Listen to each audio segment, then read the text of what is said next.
Okay, so we've seen how we can merge a local branch with a merge commit. And now we're going to take a look at how would we actually merge in somebody else's branch to the mainline master.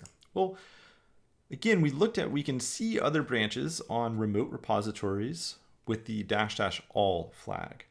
If you were working with a collaborator and they had pushed a new branch that you hadn't yet pulled or that didn't show up in your list of branches here, there's another command you can run, git fetch -- all, which effectively synchronizes the branches available with some remote repository and brings it into alignment and makes sure your repository is aware of the branches that may be new since you cloned or last pulled a repository. Right? And so to work with a remote branch, there's a specific way that we're going to check it out. And there's actually two ways here. And what I want to show you is the slightly more verbose way that makes sure that your local branch is going to track the remote branch correctly.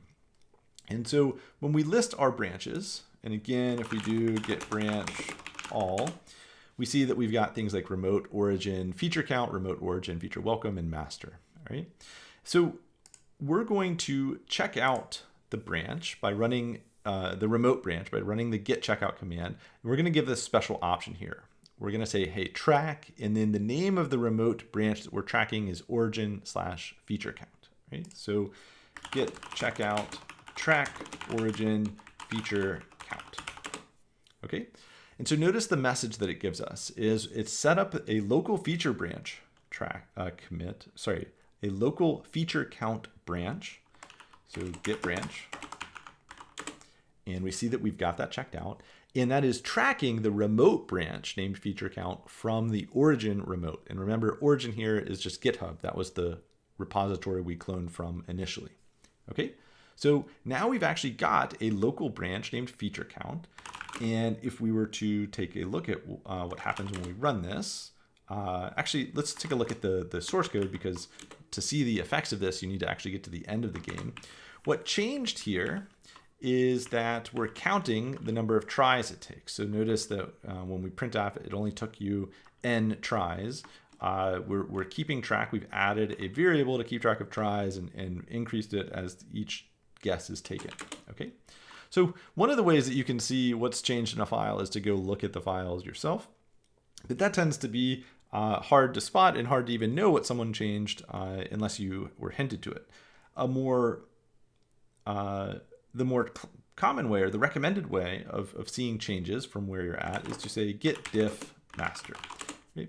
And so what diff does is it says, what's the difference between the place I currently am and some other location in my repository? In this case, the other location was the master branch. So I'm trying to ask what is the difference between me and the master branch? And you'll notice that the negative lines are indicating this is something that was in the master branch that isn't there anymore. So that's a line that was subtracted. And the plus line is like, this is what's actually different about the branch we're currently in, which is the feature count branch. So notice that feature count actually was set up when the master was out of 256. So those changes aren't there. But notice that at this line for tries, int tries is assigned 0. Notice there's no equivalent of that. We didn't actually change anything that was in the master branch. This is a new thing that we're adding. Additionally, where you see the ++ tries, that's where we're incrementing it. And then down at where we see that message that was printed out. And so diff is showing us the exact changes or the exact differences between the master branch and the current branch we're working with. Okay. We could also use the git log one-line graph to see that, sure enough, feature count was a one-off extension from where the master branch previously was.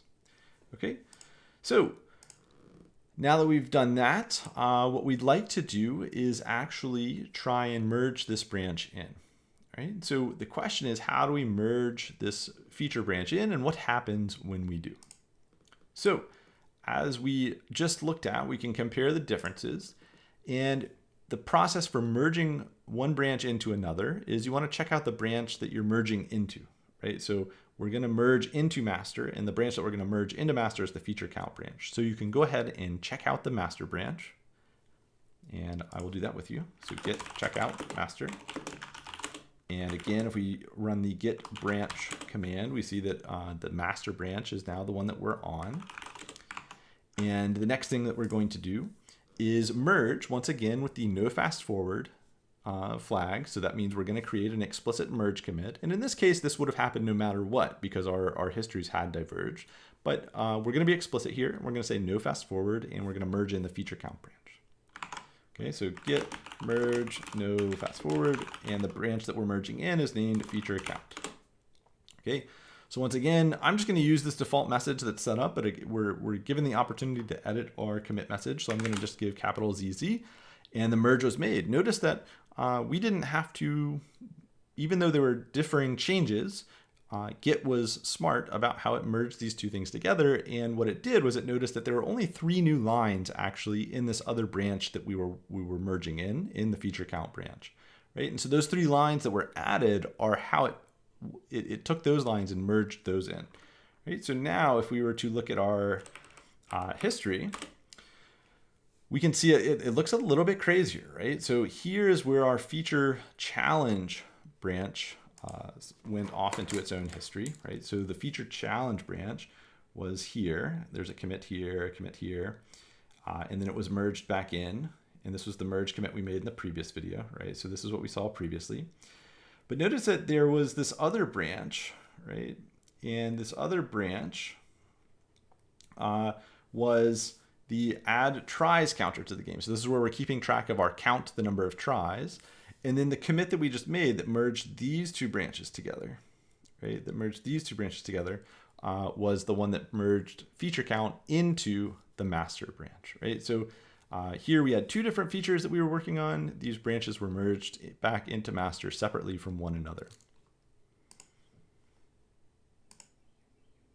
All right. So the big idea here is that because our changes didn't conflict with one another in the files, like Git was able to cleanly merge these. There weren't 2 lines of the same file that had different changes in them since the previous commits that these branches were based on. It was able to merge these 2 branches for us without us needing to take any additional intervention or steps on our own, right?